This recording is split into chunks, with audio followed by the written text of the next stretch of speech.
want to welcome you all here to our first global roundtable. I'm Father Bob Dowd, Assistant Provost for Internationalization and Associate Professor of Political Science here at Notre Dame.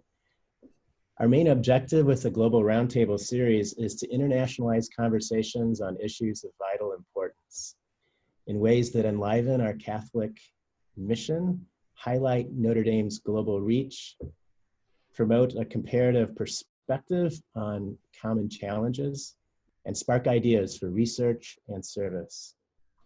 Today's Global Roundtable, of course, is focused on social distancing and will feature perspectives from Brazil, Italy, and Kenya.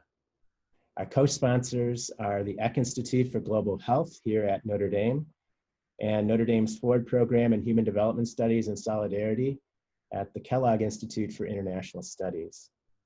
We ask you all to keep your microphones muted throughout the conversation, and we welcome you to submit questions through the chat feature, which you should be able to find at the bottom of your Zoom console. So at this time, I'd just like to turn it over to Dr. Bernard Nahlen, who is the director of the Eck Institute for Global Health here at the University of Notre Dame. Bernard. Yeah, thanks, Father Bob. First of all, I'm really pleased to be part of this event. I think it's going to be a great discussion. We have an incredible panel with us today from Brazil, Kenya, and Italy.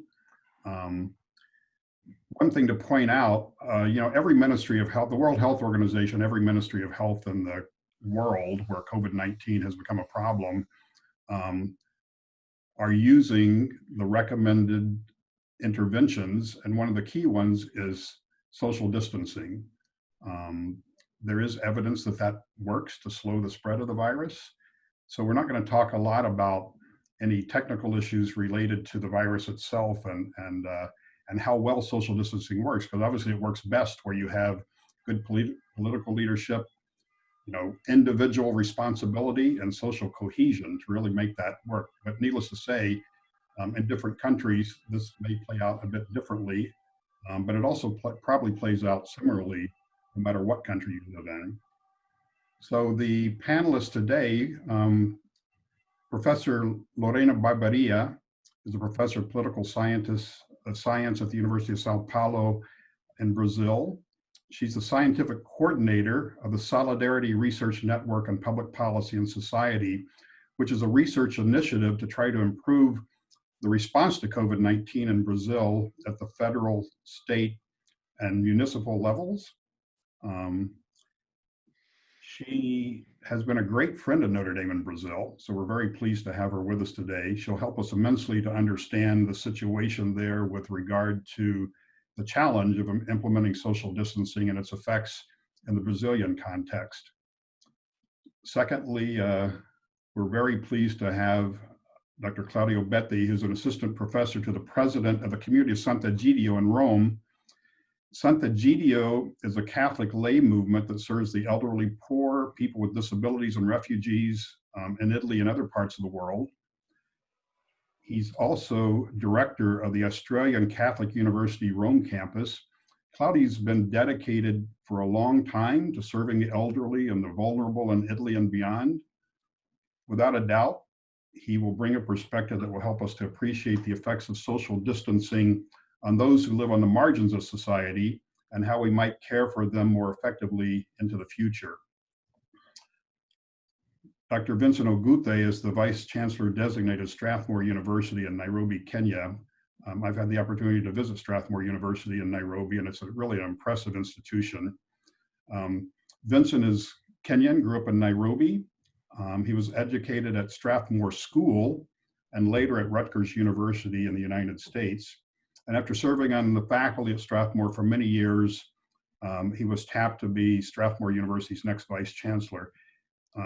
Which means he's charged with, Strathmore University's strategy, alumni relations, development projects, and community outreach. He's a professor of management, and much of his research and teaching has focused on the future of work and the work environment, which of course we've all been impacted in our own work situations by COVID-19. And I think Vincent, not only because of his background, but also the fact that he's living in Nairobi in Kenya. It'll be great to hear his perspective on how things are playing out in Kenya and how this might change the work environment going forward.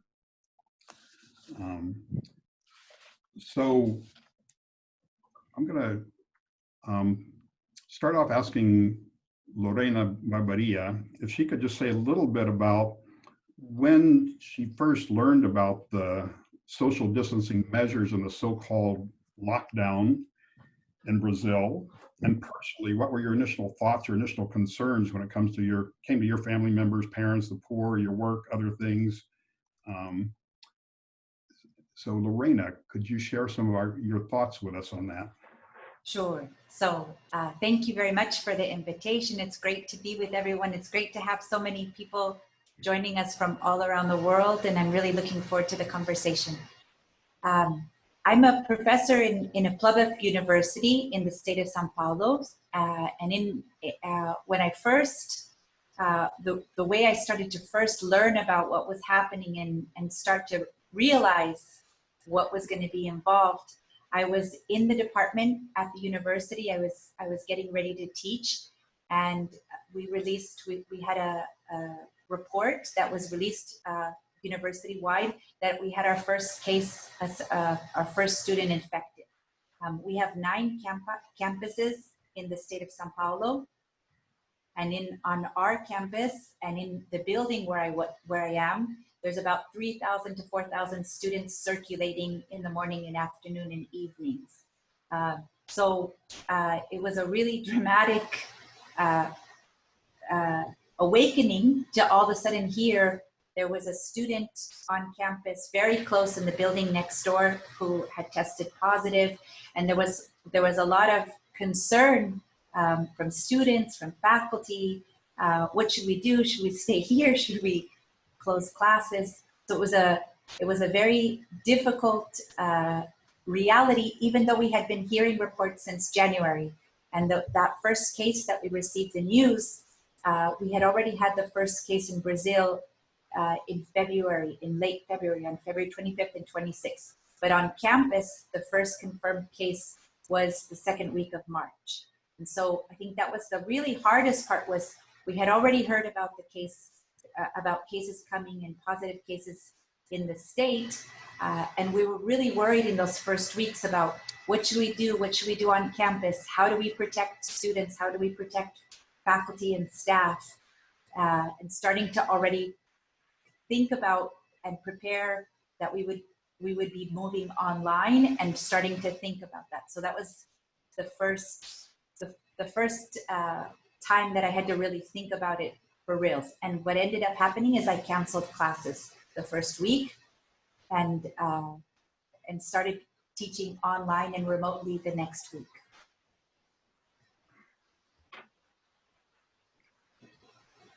So thanks, Lorena.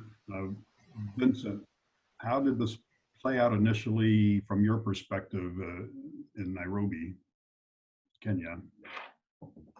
Well, we got the news around the same time everyone did, and I reached out to my friends in China, people I'd studied with in the US, and asked them if they were okay, and they said, we're fine. In fact, we're ready to help you. If you need masks, if you need any kind of equipment, we're ready to ship it over to you in Kenya, which was very interesting and kind of them. But the first time we had to make a decision about it was long before lockdown came to Kenya, because we had students who were supposed to be going on a study abroad trip to Europe. And we were reading all these stories, and they were supposed to go to Switzerland, which seemed to be okay at that time. But we just thought, look, this doesn't look good. It's spreading so fast. It's going to end up in Europe. So we had a big, big debate about whether to cancel the trip or to go ahead with it. And we decided, look, even if they go and they get trapped in there, what are we going to do? So let's just pull the plug right now. So we did that on a Friday. And the following Monday, the very same facility they were supposed to visit in Switzerland reported their first case in the very same facility they would have been visiting. So we just went like, phew, we just managed to dodge that. But then soon after that, it came to Kenya as well. I happened to be in Uganda when we reported our first case. So the day I came back, the government said anyone who's just flown in needs to self-quarantine for 14 days. So even before lockdown began in Kenya, I was on my own lockdown, and then it merged with the general lockdown. The good thing is some of our professors anticipated that this was a global thing that would sooner or later come to Kenya.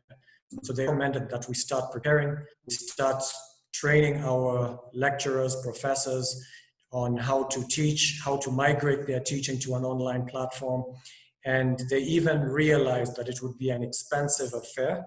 So they created a product with the biggest telecom company in Kenya, saying this is how we can whitelist certain websites that students can come onto without having to use their normal data payment and using this subsidized product that we've come up with. So by the time the government said everyone shut down all schools, all universities, we just needed 4 days to finish training all our lecturers, and the following Monday we were up and running. So that's how it was for us as a university. As a country, I know we're going to talk a lot more in today's session, so I'll tell you how it was, and the different phases we went through. Thanks, Vincent. Claudio, there in Rome and Italy, how did this initially play out? Ciao a tutti, hello from Rome. As you know, Italy was hit very hard from COVID-19. It really all started late December, beginning of January. But in mid-February, we already had some red zone that were blocked. And already the rumor was circulating that sooner or later we would have had to lock down everything. And in fact, this happened on the 8th of March of this year, and it lasted for almost 2 months. Lockdown meant that everything was literally closed, and people were not allowed to get out. I mean, no one was allowed to get more than 200 meters from their homes. I myself was expecting it, and to a certain extent, I almost hoped they would, because I had an heart attack, so I probably have all the bad things that would kill me immediately if I get COVID. So I had a heart attack. I'm a diabetic. I am overweight. So everything was there at the perfect storm, to a certain extent. So the fact that for a certain period, and by the way, I live in Trastevere, and locking down Trastevere sometimes helps sleeping at night. But the point is that it was a real lockdown, in the sense that I've never seen Rome as in those days. And I did have to go around a bit, because Sant'Egidio did not stop going around. And Rome was quite impressive. I mean, it was, and then we started having the numbers of dead people coming and rising and rising and rising. And we understood that either we did that, or we were going to have 3% of the whole Italian population dead. The percentage of people who died from COVID was amazingly high compared to what they had originally told us. I mean, it was up to 12, 14, 15%.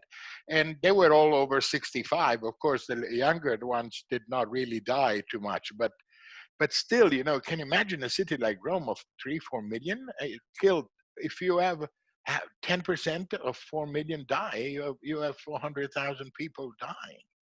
And I think that was something that we were expecting, and somehow we're going to talk about that later, but we were almost hoping for, in the sense that we had to protect our elderly.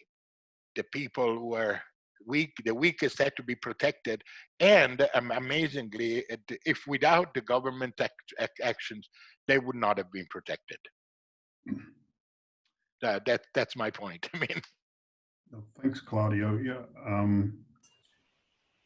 If I can jump in, so sure. I think it's so striking to hear the experiences of Claudio and Vincent, because here what I was explaining is classes were canceled, closures started to be announced in mid-March, but we didn't realize, and we really didn't have the feeling of going into a lockdown the way Claudio was explaining. In Brazil, what the word that we use is called isolamento social, which means the word is social isolation. And I think it created a lot of difficulty, and especially we learned a lot. And now we're in June, we've learned and we've had a chance to reflect a lot. But in the beginning, it was mostly just closures, work closures, school closures, prohibitions about public gatherings. And there was a lot of discussion about that we were undertaking social isolation. But I think that even the word that was used, it created a lot of difficulty for the population to understand what is physical distancing during a pandemic involve. And so it was really difficult in the first few weeks, and it continues to be really difficult because closing universities, closing workplaces, and very strict guidelines, they don't parallel what Claudio is speaking. We haven't had, except for very few select cities in Brazil, a true lockdown. In most of the country, there are moderate policies, and they haven't gone as far as strictly prohibiting people to leave their homes.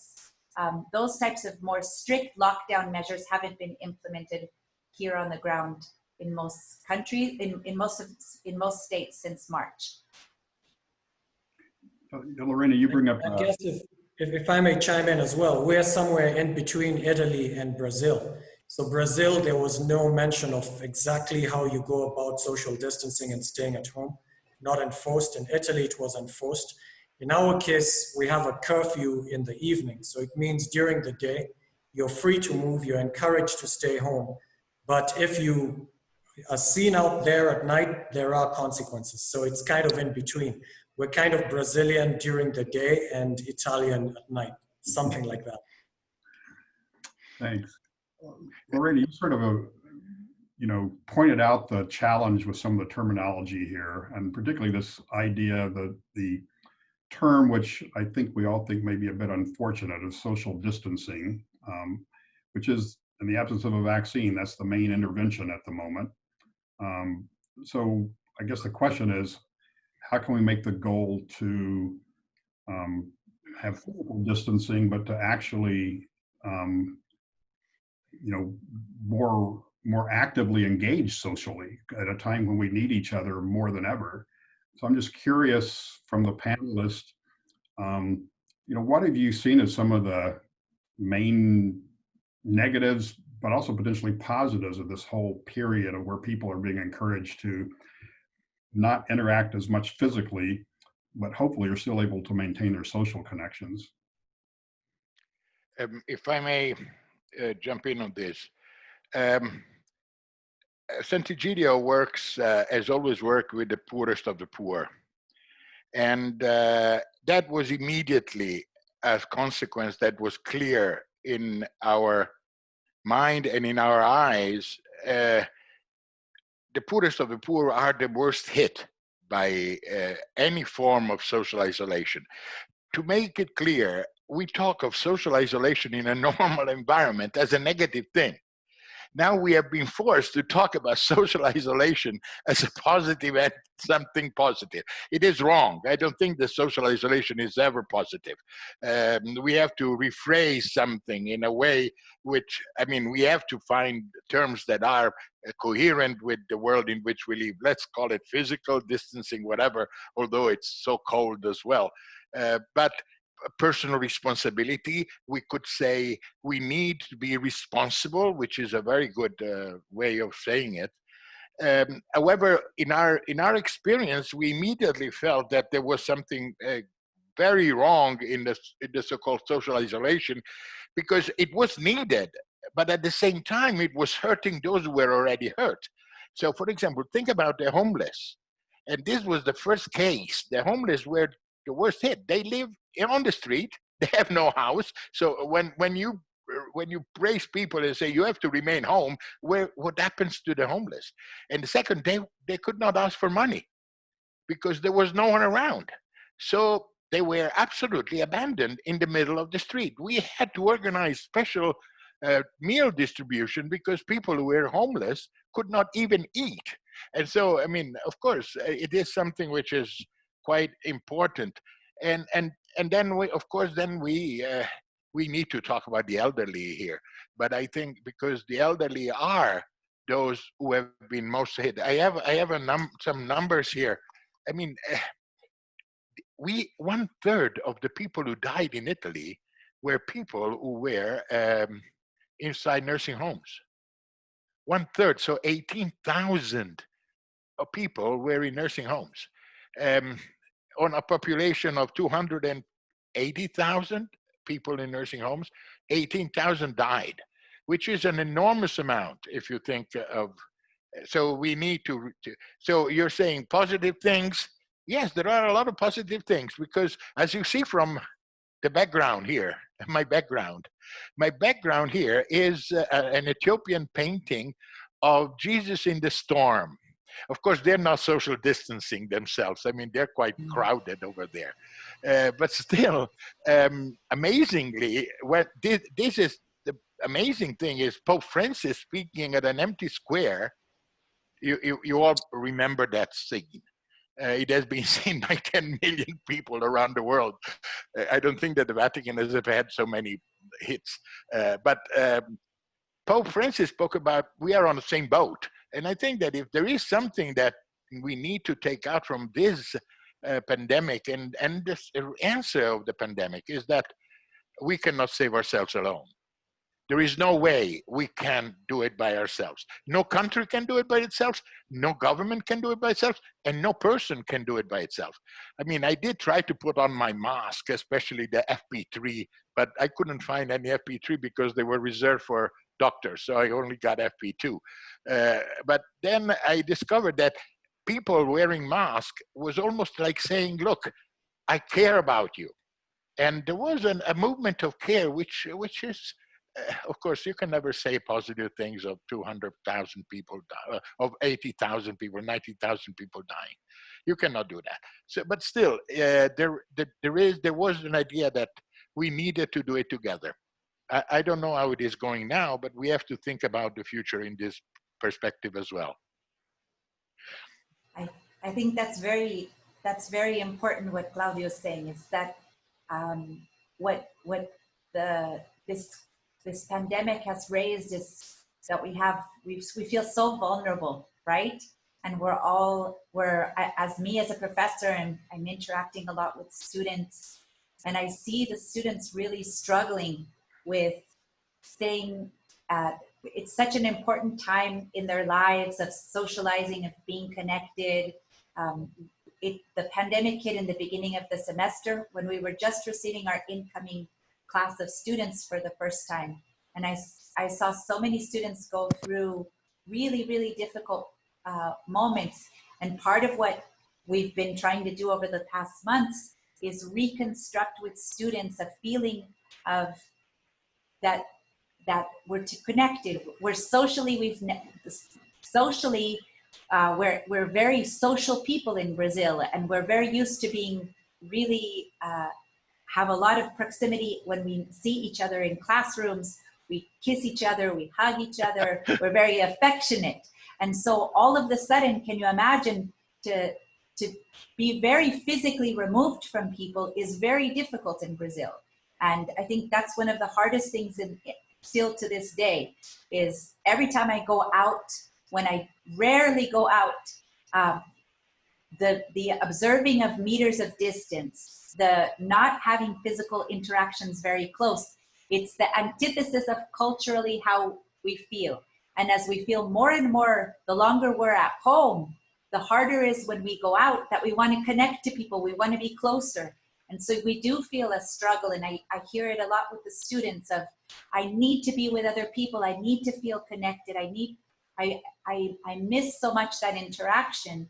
But at the same time, it's been very difficult because there's so much misunderstandings about the physical proximity and the dangers that are imposed by that, right?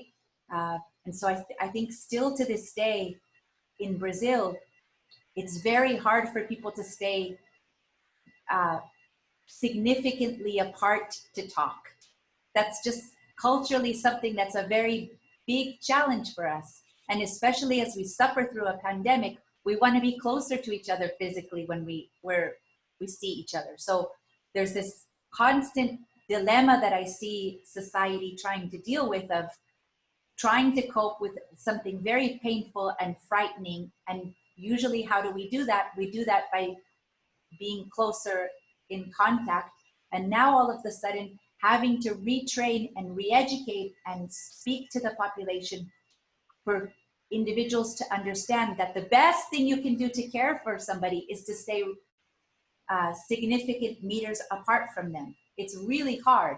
I went to the street market outside and this morning at 5:30 in the morning, and the two of the people who saw each other, they said, "I want to hug you, I want to hug you." And instead of hugging, they went backwards like this and they hugged each other this way. And I was still thinking, no, you can't do that. So we have to still keep talking, like, how can we find to be connected, to think that the most powerful expression of love that I can do is to put on a mask and stay physically far away from you. That's, in this moment, is so hard for people to practice, because it's so not part of who we are as a culture. I think Lorena said exactly what I was going to say. I think temperamentally, we're very much like the Brazilians. In Africa, you constantly shake hands, clap hands. There's so much contact. It's such a normal part of who we are. And so to be told that we can't do that is almost like changing your identity, just being somebody else. And it's something that has been really hard for us to do. In fact, I was wondering when I thought about this panel, because I think Italians of most Europeans are closest to us in that regard as well. So probably you should have had like a Norwegian, someone from China, and then either a Brazilian or an African on this panel, just to give some contrast. But what I feel is it's so countercultural for us not to greet each other warmly, shaking hands and that sort of thing. So this has been a learning curve.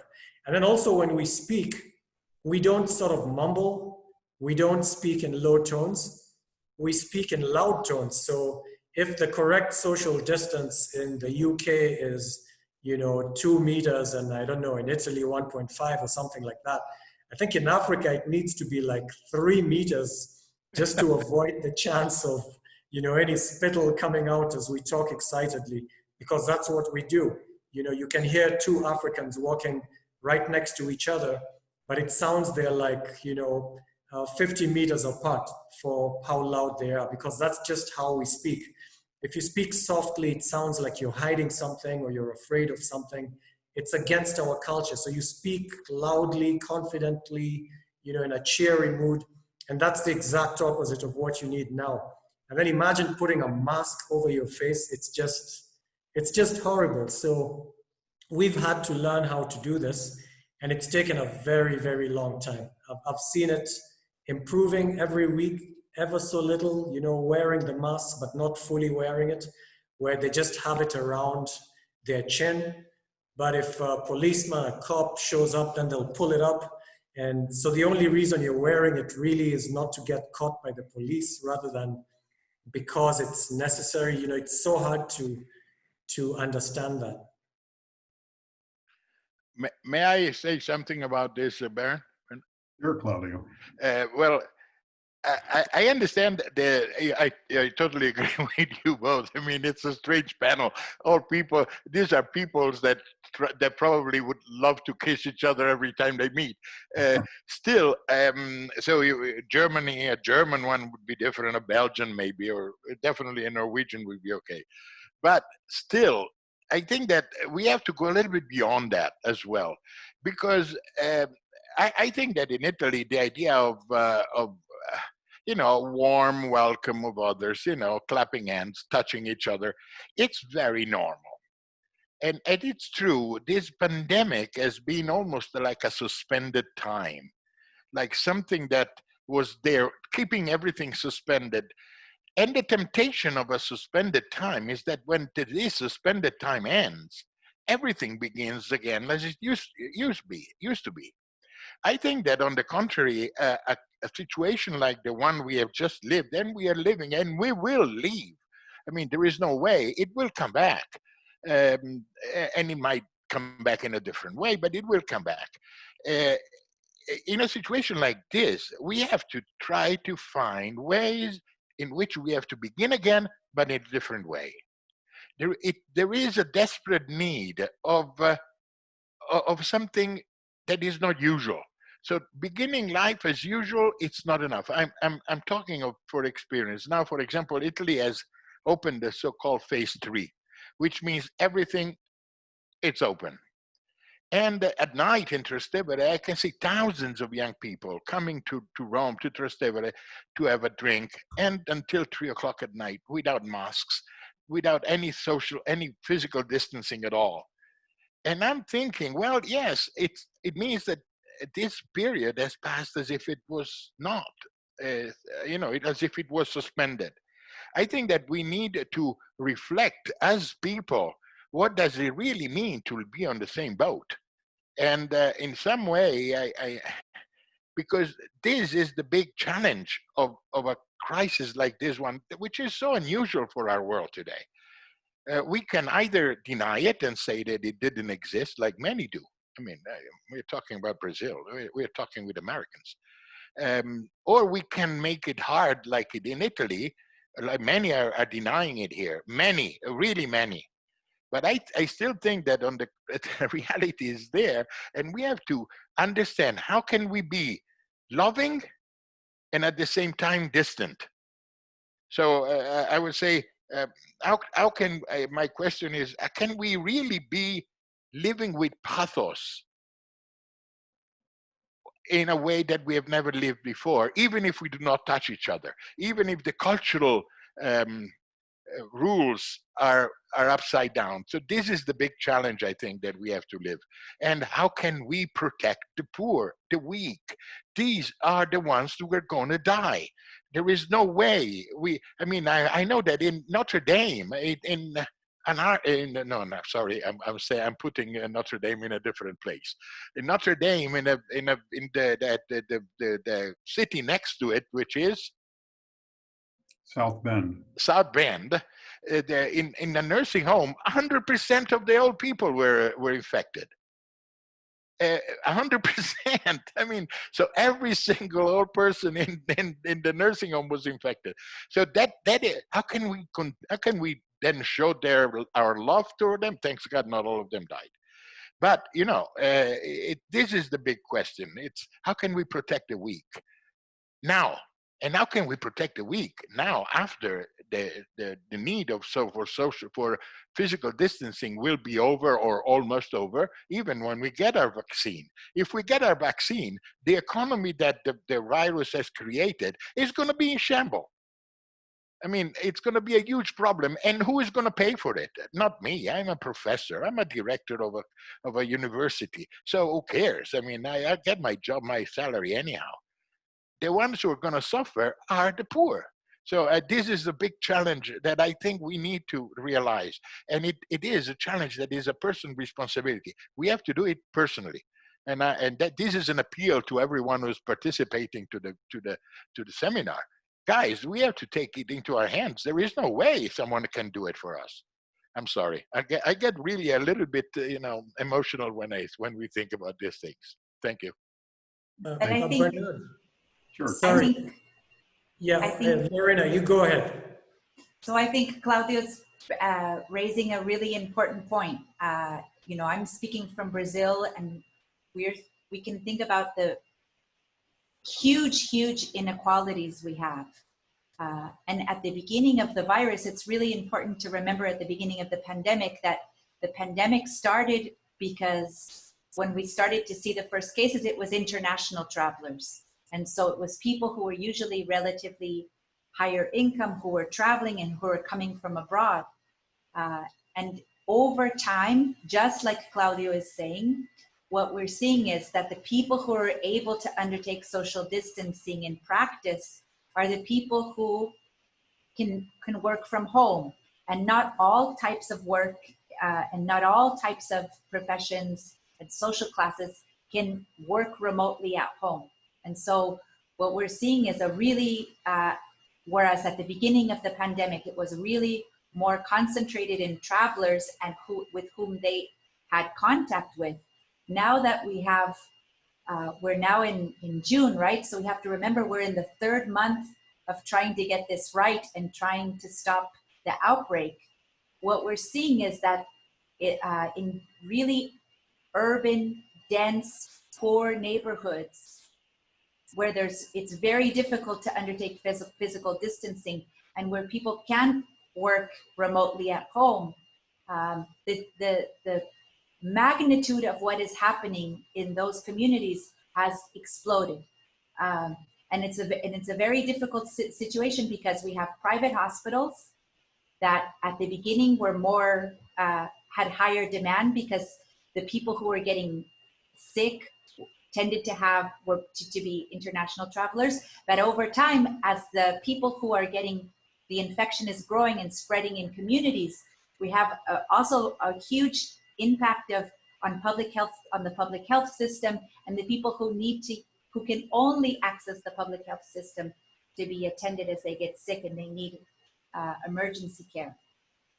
Not to even mention ICU beds and ventilators. So inequality is such an important part of the not the short term, but the medium and the long term reality of what COVID is showing, and it's starting to become much more clear about how difficult it is in poor communities in Brazil, and we're just starting to understand that with data that is showing that more strongly.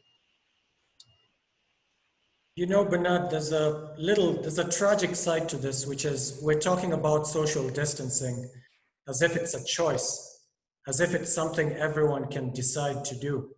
Whereas in some places, like the place I was talking with Claudio earlier, he's been to Kenya before, and he's been to certain neighborhoods where you've got a whole group of people living in a very small area, in a very small space. I mean, how are they going to practice any kind of social distancing?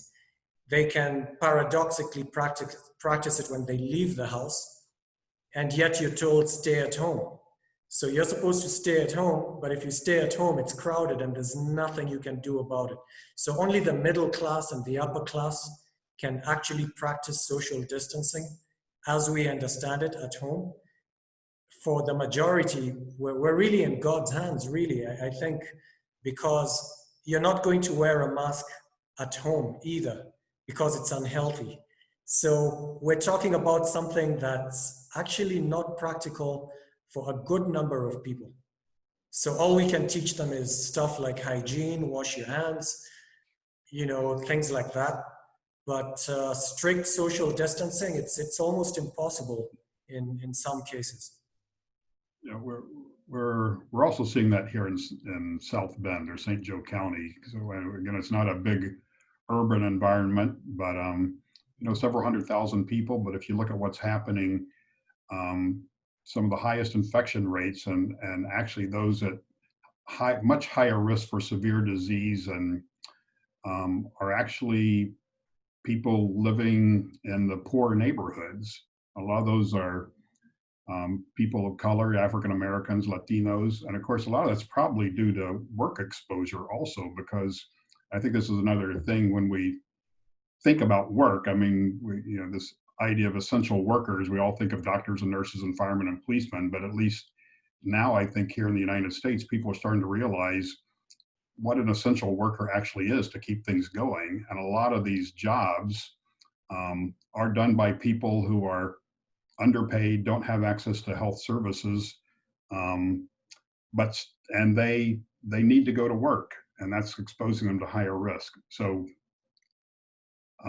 it's interesting to hear, not too surprisingly, in Italy and Brazil and Kenya, what's going on, because we're seeing the same thing here in the United States. But when it comes to the role of the government, well, not just the government leaders, whether they be political leaders or religious leaders in a country. So on an individual level, as Lorena said, this may be one way you want to express your love at this point in time to others, by abiding by these recommendations.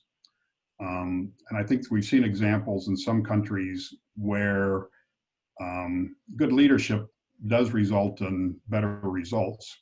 Unfortunately, we don't have that at the moment here in the United States. So we're seeing good things happening at a state or sometimes a local level, but certainly not at a national level.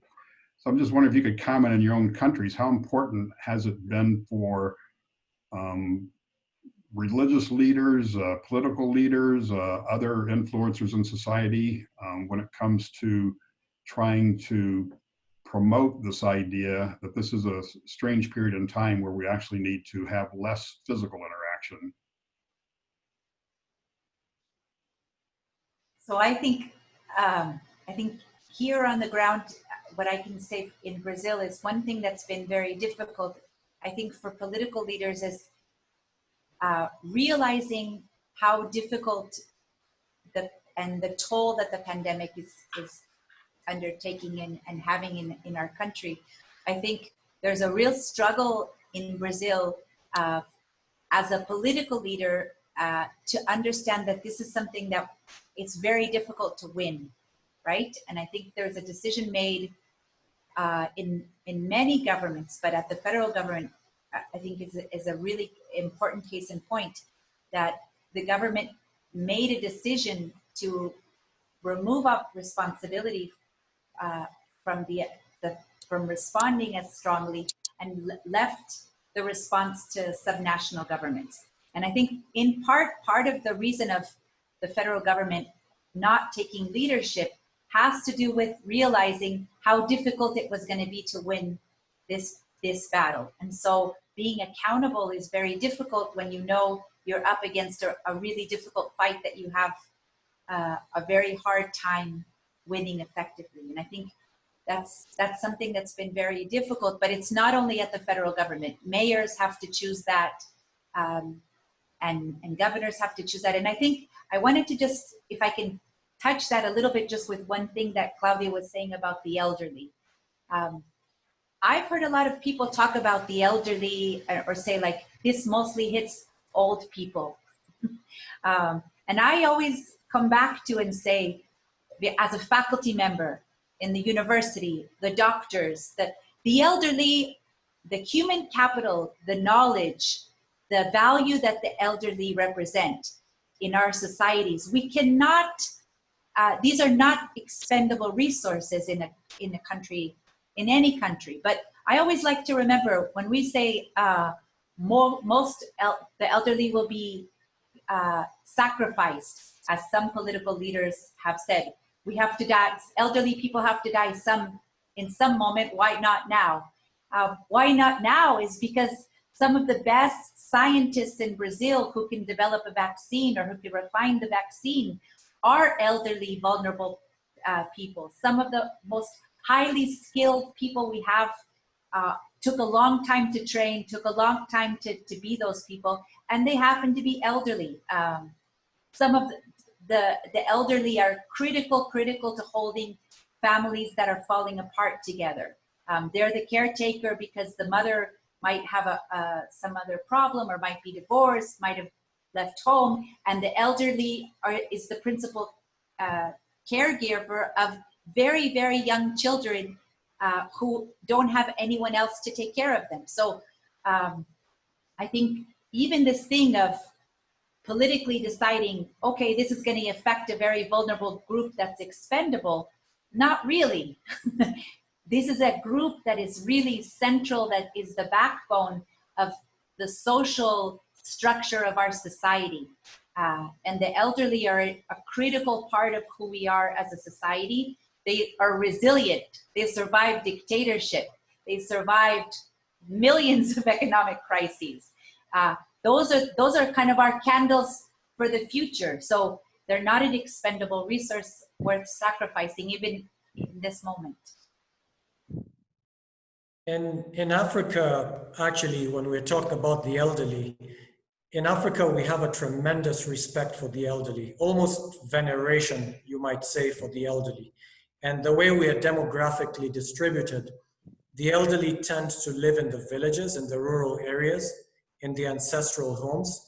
And then it's the younger folks who go to the cities looking for work. And if you look at COVID, the hotspots are in the cities. So the temptation when work ran dry and people were out of jobs, or people were scared of catching this COVID thing, the temptation was always to dash back to the ancestral home, to the village where you come from. But the general call for everyone was, don't do that, because you'll endanger your grandparents, your parents who are back in the village. And that was like a national rallying call. And I'm, in fact, in a WhatsApp group of my village, and I can see them scolding people who even hint that they want to travel back to the village. They tell them, look, just stay where you are. Let the elderly be safe where they are. Don't come here because it's safer, because you'll just endanger the elderly. So that's a very interesting response that we saw here in Kenya. Regarding the leaders and what they're doing, in our case, the president has been coming out and speaking about it, and we've had 2 extensions of the lockdown.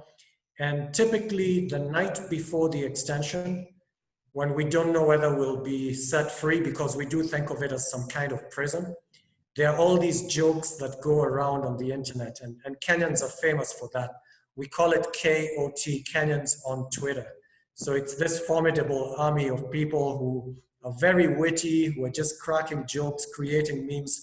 And the night before the president speaks, they'll send out jokes with his picture saying, please pray for me to have a good night's sleep so that tomorrow I'll have some good news to announce, or else, you know, and usually it's bad news. He'll come and say, I really would have loved to set you all free, but we're not out of the woods yet.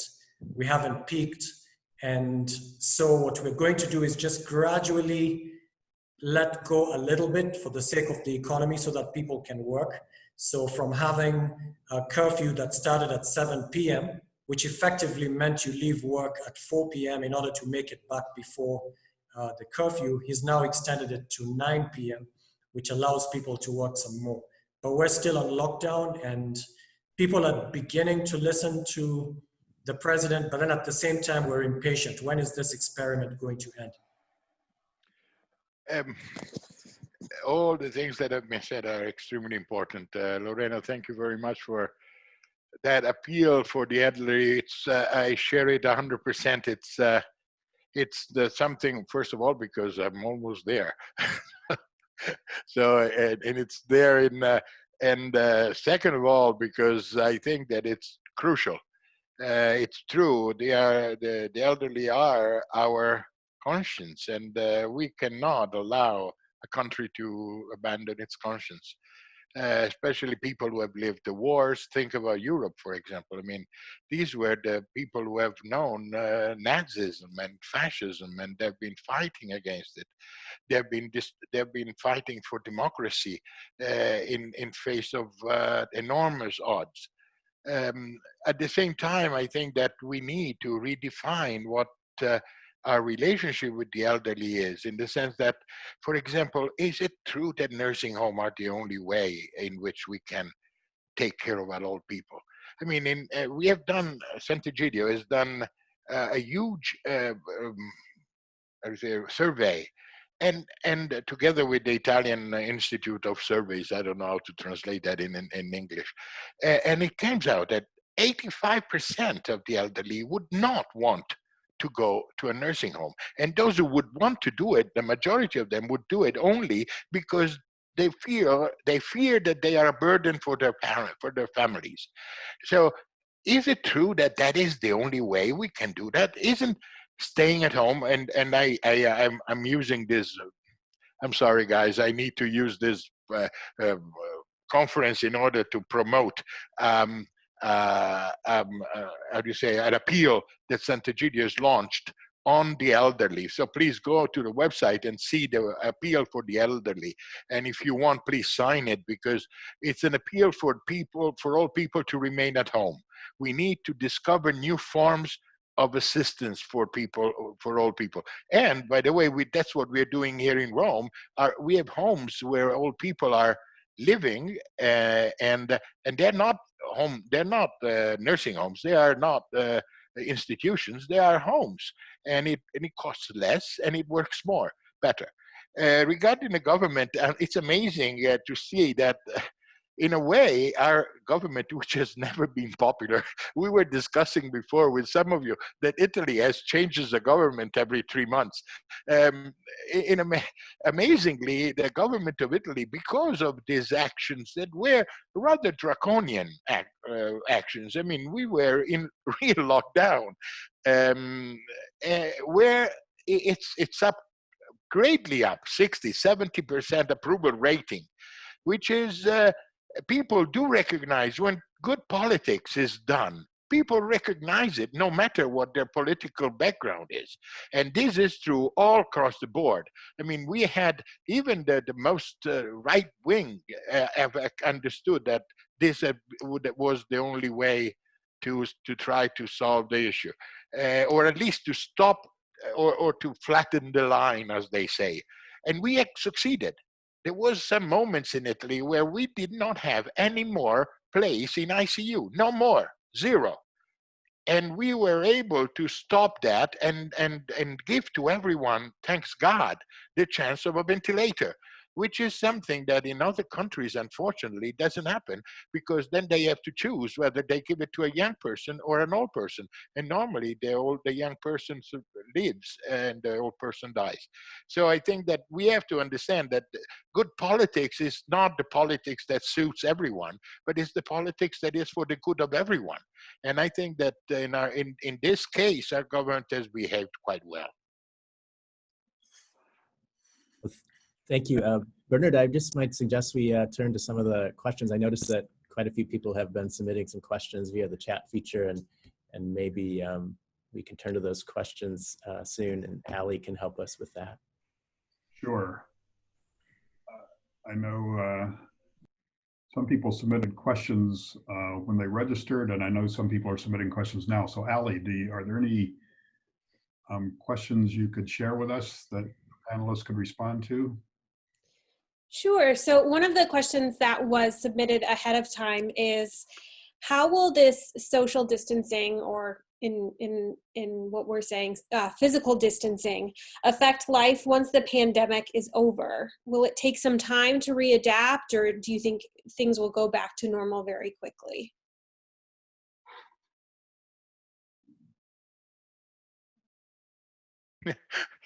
Unfortunately, I can try. I can say this.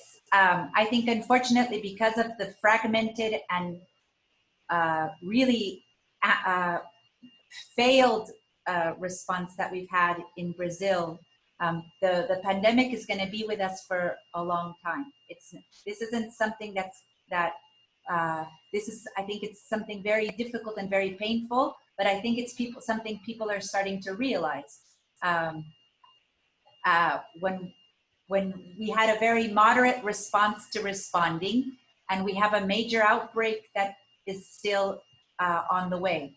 And we started responding in March, we're in June, and we're still seeing very, very difficult situation, because the pandemic started and was more concentrated in large urban cities, but it's now we're seeing it spread to smaller rural municipalities throughout the country. And so we have a long time still going, and I think it's very difficult for the population right now, because we're starting to understand we've made this huge sacrifice. Some of us feel like it's been so long that we've been at home, but the results, it seems like nothing's getting better.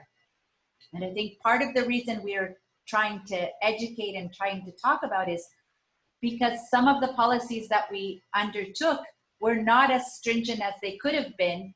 We're in a situation where we keep doing something badly that doesn't work. And so we just have a prolonged situation of trying something that's not working effectively the way it's been implemented. When I look at it on our side, I think it's the changes we've made so far are just skin deep. It's like the minute you say lockdown is over, it'll be like pent up energy, just wanting to get back to how things were before, celebrating. And in fact, we've seen this, like when the restaurants were closed and then they allowed them to be open again, at least some of them, we had these videos of young people just partying and acting exactly the way they would have before COVID, almost celebrating. And in our neighboring country, Tanzania, in their case, they basically just declared COVID over officially. They said we've overcome it. And so we don't know what's going to happen there, but what we do know is people just decided to go about their business as if nothing ever happened previously. And the jury's out there because it's their president versus ours, their approach versus ours. And we're going to see whether they'll come out better off than us. We're not getting any more data from them, so it's hard to know what the reality is. I guess we'll only know if their hospitals are overwhelmed. That's the only real way of knowing. But at the moment, they claim that they have no cases, that they've overcome it, that it's a thing of the past. And they're acting exactly the way they did. So to your question of, do I see behavior change happening in the future? Gosh, it would take a much longer period of time for this to go any further than skin deep. I agree with my two panelists. I totally agree. I would love to be able to say COVID is over, and I would declare it to this morning. I would have already declared it before lunch. But I think it doesn't work that way, unfortunately. There is no way shouting that it's over, because the temptation is to shout as hard as you can. You know? The more you shout, the COVID does not get tired. It does not get scared. I mean, even if the most powerful man on earth says that COVID will go away magically, it will not go away magically. And you don't need tanks to kill the COVID-19. So I think that it will not go away. Although I think that there has been a change. Again, I hope there has been a change. I sincerely, profoundly hope that there has been a change. I agree with you. Our kids, our young people would definitely go out and party. They do already. But I think that eventually, among the majority of the people, there is now a conscience that something has been hit hard. And there was one question that I read overhead, sorry, Allie, that I'm quoting it. I'm an historian, so how did we in the past cope with the results of pandemics or crises like this one? It happened in the past, and somehow things did change because of the Spanish flu, or even because of the, I don't know, I'm an historian, I'm not a healthcare historian, but even for this Asian flu in the 70s. People, I hope that we're not going to go back at the same time, the same way we were. There is going to be a crisis, a huge crisis, because we'll be poorer. But maybe this is going to teach us that not only that the pill, the GDP, is not the only defining element in a society. That we might find other elements that may define the wealth of, or the health of a society more than the wealth. Probably GDP does represent the wealth, but not the health of a society. So I think that we need to try to find new ways of defining our societies, and this can help. And I think just touching a little on what Claudio's saying is that I think it's a hard part is people keep wanting things to come back to normal to reignite the economy. But if you don't have a healthy community and a healthy society, healthy families, healthy students, you don't have a healthy economy. We can't go back and we're not going to have miraculous recovery in the economy if the workforce is getting sick, if our children are being impacted. And I think one of the things we like to underscore, and we talk a lot, is about we have to all remember this is a really new disease.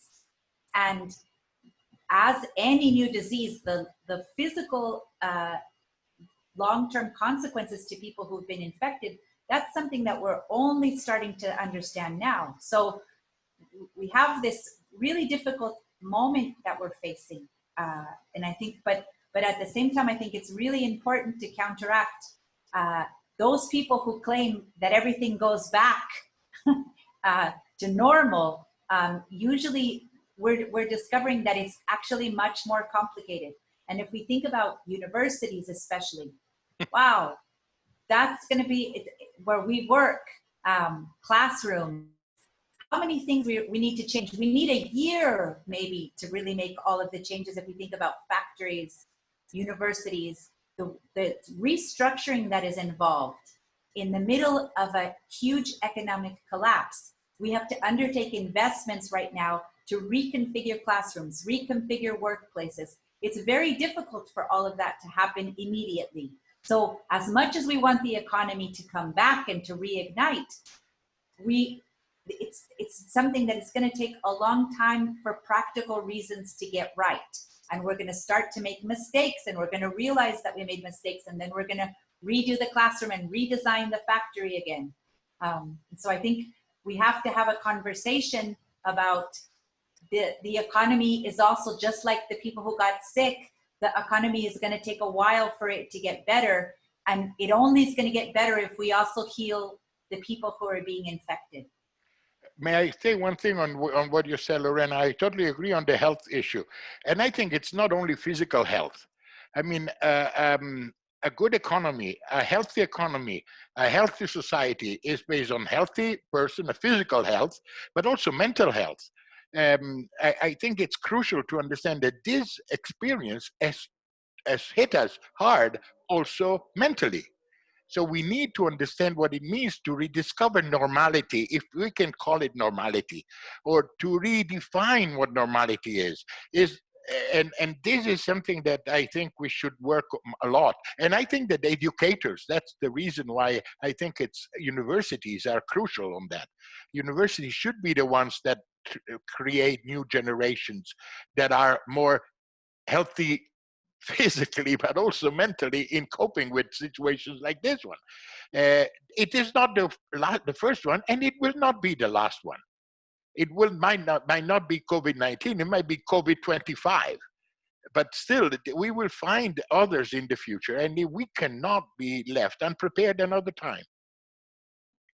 Just addressing two questions I can see on the chat. One is from Marcio, who's talking about this dilemma, this debate about shall we choose the economy or shall we choose lives? Shall we save the economy or shall we save lives? And how is that playing out in our countries? Now, in our country, it's not a question of either or. In fact, in a sense, the economy is our life. I mean, if people can't get money, they can't put food on the table, they die. So the choice is, do they die of hunger or do they die of COVID?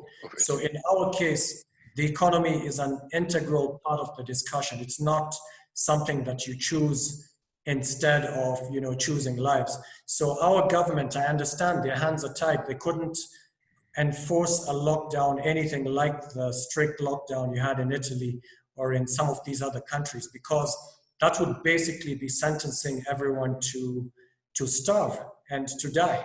So in our case, they had to take a measured approach where you allow the economy to keep going, because the government's not in a position to feed everyone just like that. So you've got to allow them to work in order to feed themselves.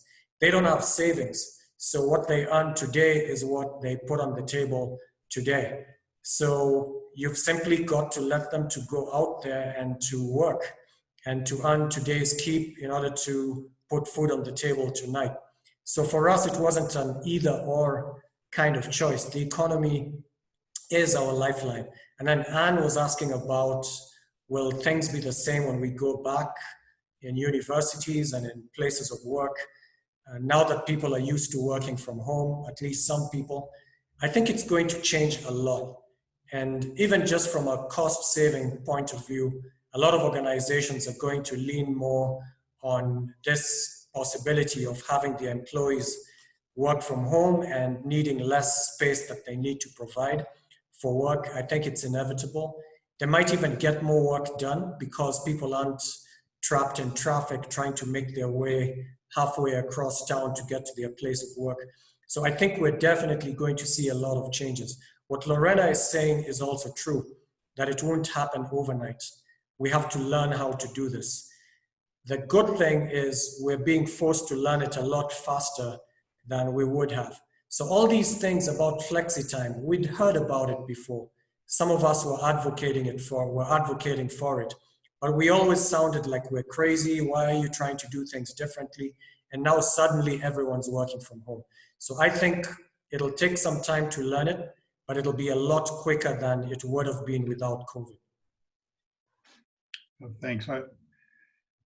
So I guess if I could just say one thing though, but I think that there's there is policy choices that we can't forget. And so like, I'm perplexed in this moment in Brazil because we're starting to reduce the physical distancing policies. But some of the things, I think there's places where we have to ask our governments, why is it that we have to start with opening bars? If I agree with what Vincent is saying, it's important to get the economy working, getting back. People need to eat, but there's certain things that we need to understand in this moment. There's certain types of activities that those aren't essential. We can live without bars for one more month if we can save human beings. And so I think that we have to hold the governments accountable for some of these choices, right?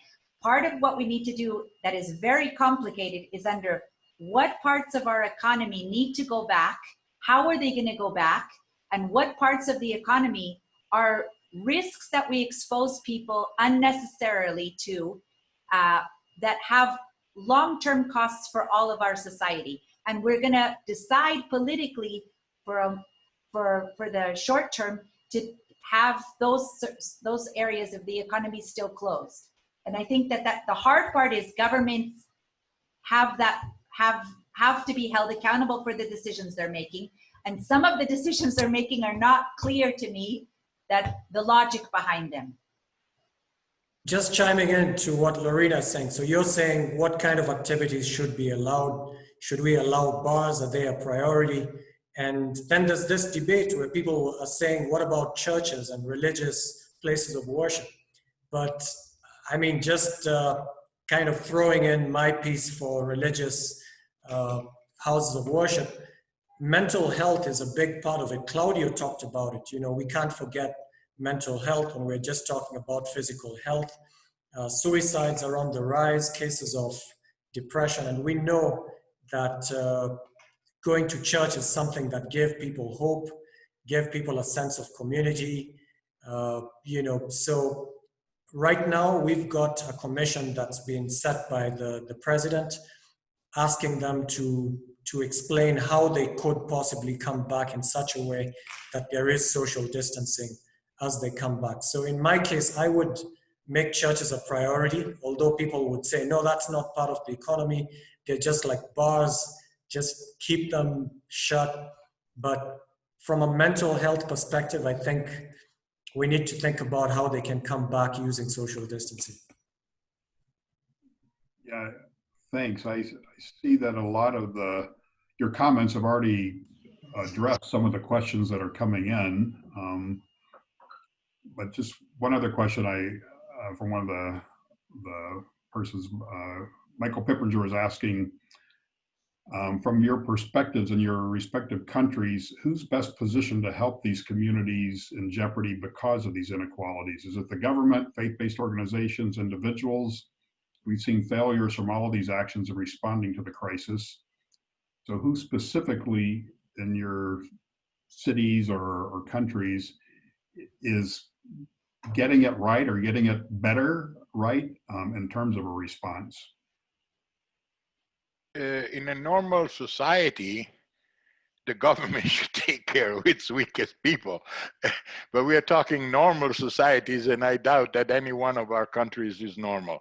And we have seen that they're not very normal. I mean, because the poor are always, still, I think that there are some governments that are doing it right. I mean, I think that, for example, the Italian government is spending a lot of money.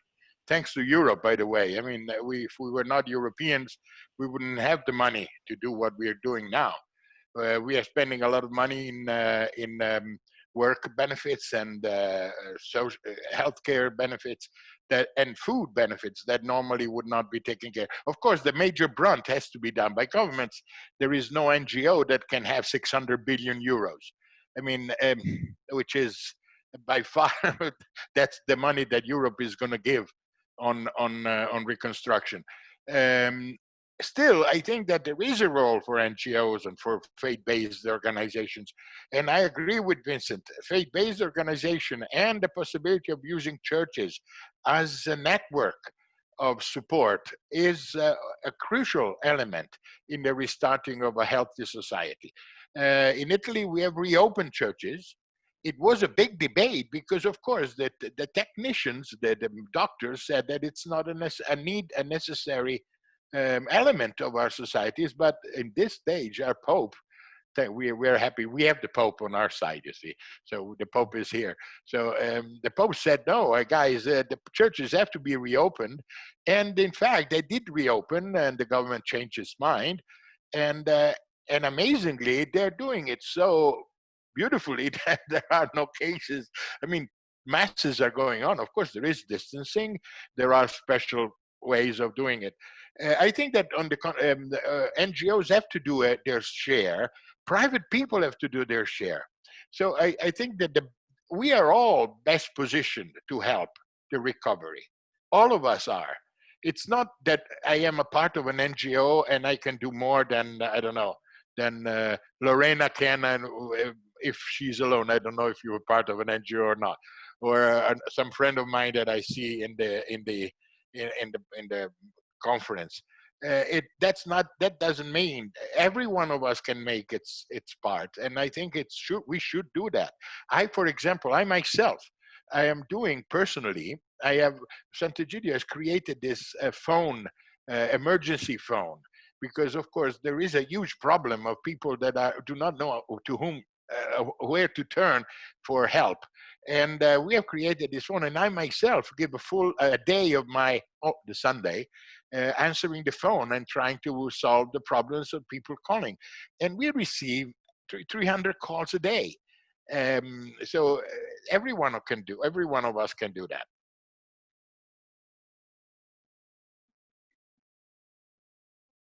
Thanks. I don't know, Lorena or Vincent. Yeah, I think it's a joint responsibility. Of course, if you want to get quick traction, then the government has to do its bit. But what we've seen is a lot of response from the community.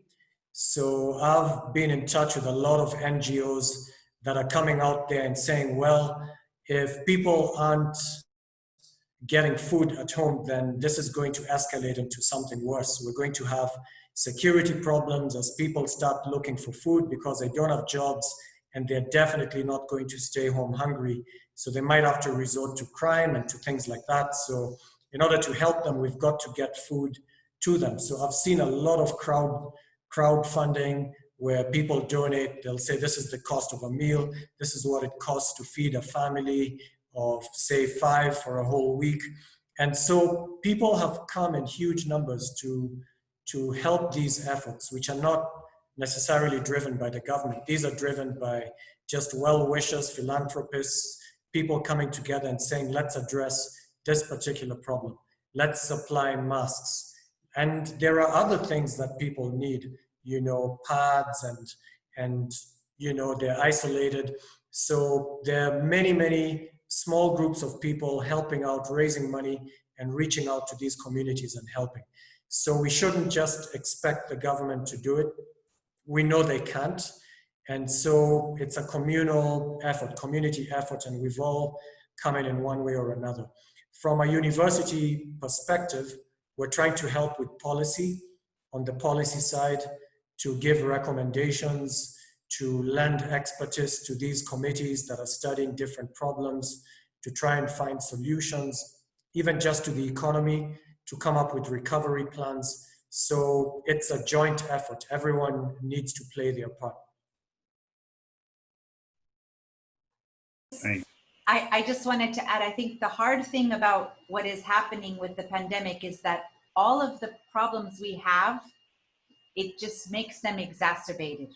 And that's the really difficult thing. So if we think about, you know, we were talking a little bit about mental health and the issues that are happening in people's personal lives.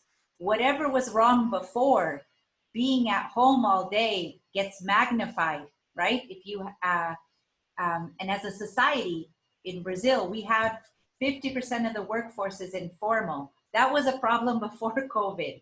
Now that we have COVID, we have to, we're dealing with the problems that we've historically have been really difficult issues and make us very vulnerable as a society to move forward. And in the middle of the pandemic, we're having to deal with those same issues, and they're being, the problems that they raise, they magnify as a society of making clear why they're really difficult problems that we need to start talking about and continue to need to think about how we address them. And I think that, I actually think, like in our case, because the government has failed so largely to take a stronger stand, to be more effective as a national force of coordinating a response to COVID, we desperately need government. We elect people to take office to handle complex problems with that involve highly technical decisions, and they have 4 years to do that. And I think we need government to be part of the solution in our societies, and we need them to show that they can effectively solve some of these problems. We can do things on our own as individuals, as communities. Of course that we're part of the solution, but we cannot absolve governments from their role leading and implementing and coordinating society. And I think that in Brazil, we have that problem. The other problem we have that I think is really hard is, I think there's a tension that we're talking about between government getting involved and authoritarianism. And we're seeing a lot in reports, especially on the ground, of increased violence in lower income communities. And so we face a dilemma, because how do we enforce social distancing, or how do we enforce some of these things and bring police into very poor communities? Is that going to be the solution? Not necessarily. And so we have another we need the government to be involved, but we need also to rethink the role of government and how it intervenes in different communities, and especially in low income communities. Part of the reason we have two arms, we have community health workers, we have the public health system, we have some parts that should be activated, and there's some parts like the police force right now that it's very complicated to think about what is the role of policing as part of the pandemic and in responding to the pandemic. And it's not an easy issue to solve, but I think we really need to hold governments accountable. Thanks. Well, unfortunately, we're coming to the end of our time, because I could love to spend another hour and a half on this topic and to hear from these perspectives. I've certainly learned a lot from seeing what's common between the countries, Brazil and Italy and Kenya, but also what may be a bit different. I think the one thing that is common, at the beginning of this epidemic, and rolling this back 6 months ago, nobody even knew what COVID-19 was. So we're all being challenged, but also learning a lot of things as we go along. I remember earlier in the epidemic, because it is a respiratory-borne virus, they were talking about this being the great equalizer, that everybody's at risk.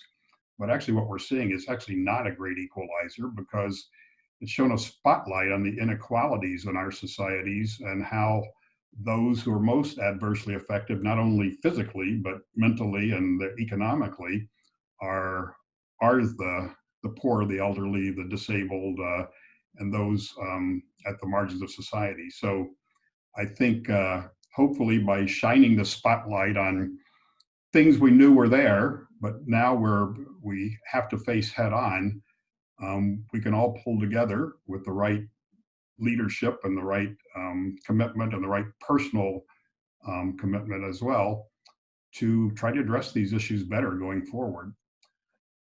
I want to thank Lorena and Claudio and Vincent. I'm sure this won't be the last time we have a chance to interact, but I really appreciate your time and a really great panel. I'm going to do a Zoom clap here for Father Bob. Yes. Well, thank you. Yeah, and I also would like to join you in thanking our panelists. We are really grateful that you would take the time to talk about these important issues. And as Bernard mentioned at the end, I think one big question for us is, how do we make what we're calling social distancing, which is really physical distancing, how can we approach this in a way that's more humane? How can we balance the concern for physical health with our concerns for the quality of life, especially for those who are elderly or rather isolated? How do we make sure that that we are sort of balancing those kinds of issues as we care for one another? I think that's extremely important. So I really want to thank you all for joining us. I want to thank Bernard and the Eck Institute for all of their support. And Bernard, thanks for moderating this discussion. I want to thank the Ford program and the Kellogg Institute for co-sponsoring this as well. And for everyone at NDI who helped to make this happen. This is our first Global Roundtable. We're planning our second Global Roundtable for the middle of July. Right now, we're looking at July 16th, Thursday, July 16th at the same time. And it would focus on race and building communities of belonging. And it would feature perspectives from the UK, the US, and Brazil, all countries with significant race issues. And so we hope that you'll be able to join us for our second Global Roundtable on July 16th. I want to thank Allie Richtheimer in a special way for all of her help and everyone in the communications unit of Notre Dame International. So thank you all for joining us. I wish you a wonderful day wherever you are. Thank you very much. And Thank you. We look forward to Ciao to everyone. Thank you. Ciao. Ciao, ciao. Thank you. Lorena, Ciao. let's keep in touch. Vincent, let's keep in touch. Yes. Yes, indeed. Lorena, Claudio, and Yes. also Thank from you for connecting us. Thank you, guys. Grazie, Bernard. Grazie, Bob. Ciao. Thank you everyone. Ciao, ciao. Ciao.